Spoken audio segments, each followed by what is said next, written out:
Hello, this is Tom Cloud, back with an update this week for Steve St. Angelo's listeners.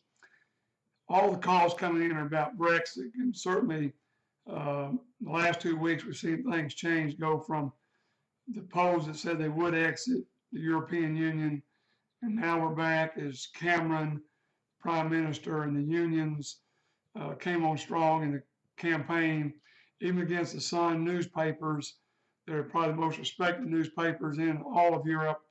Backed the exit, looking at long-term reasons with immigration and large Muslim population and things they felt weren't in their best interest long-term. But unfortunately, over the weekend, for the people that want the exit, the polls have swung back the opposite way as big money that control the world, financial markets, got on the side of Britain staying in the European Union. So we also saw Jo Cox murdered during this situation, a strong advocate to exit the European Union and be best for the Brits long term. That was a murder that came out of nowhere. So right now, if I had to guess, only 3 days away as I do this on Monday, we'll probably see England stay in the European Union. So we'll probably see gold pull back some, which is usually the quietest time of the year that we're in right now. But we had some fireworks going off last week as people were thinking Europe would or Britain would exit. Still a chance, but certainly not the chance that it looked like last week before all the liberals got really involved in the situation. So the other thing that'll happen this week is over the next 2 days, Janet Yellen will do her biannual testimony before Congress and Senate about the condition of the U.S. economy. Well, we know it's terrible because they brought down 0.9% rate now for the GDP for the rest of the year. We've seen a situation where they did not raise interest rates because the jobs creation was so bad, only creating 38,000 jobs when they were predicting 155,000 jobs for the month of May. So it's amazing to me that people get worked up thinking the Fed's going to hike rates when there's been, listen to me, one rate hike in 10 years, one rate hike since June of 2008 when we had the financial crisis. And there's not going to be a rate hike next month or the month after. The economy can't take it. We would sink the economy. Interest rates on our debt would go up. Jobs would be lost. People would lay off employees. Their cost of doing business would go up.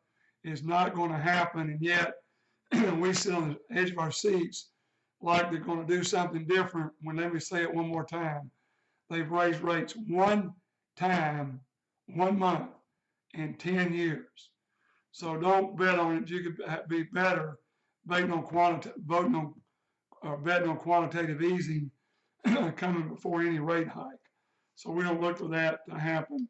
But just to continue to watch what they do and what they say they're going to do is the best advice I can give you on that.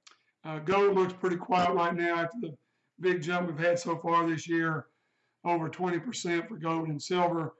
Silver still looks like it's going to climb higher, above 1750, and probably on toward 18.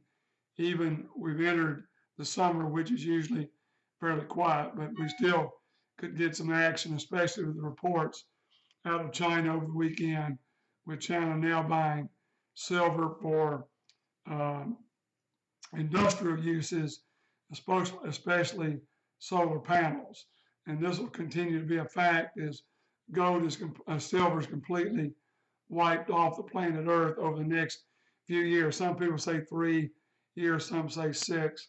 But anyway, it's a very limited quantity of silver left on the planet Earth to be mined. So keep all that in mind, and we'll continue to watch this. And as Steve and I have talked about several times, the big shock you're going to have this fall is when you can't get gold and silver live and you're going to wait weeks or months to get it. We're now seeing other wholesalers, in addition to the ones we deal with, saying the same thing. So just remember, there's going to be a big demand for gold and silver, but it may be 60, 90 days away, who knows. But if I were you, I'd be shopping now while you can still buy it at what I think is a very low price and certainly low premiums. So until we meet again in 2 weeks, this is Tom Cloud signing out.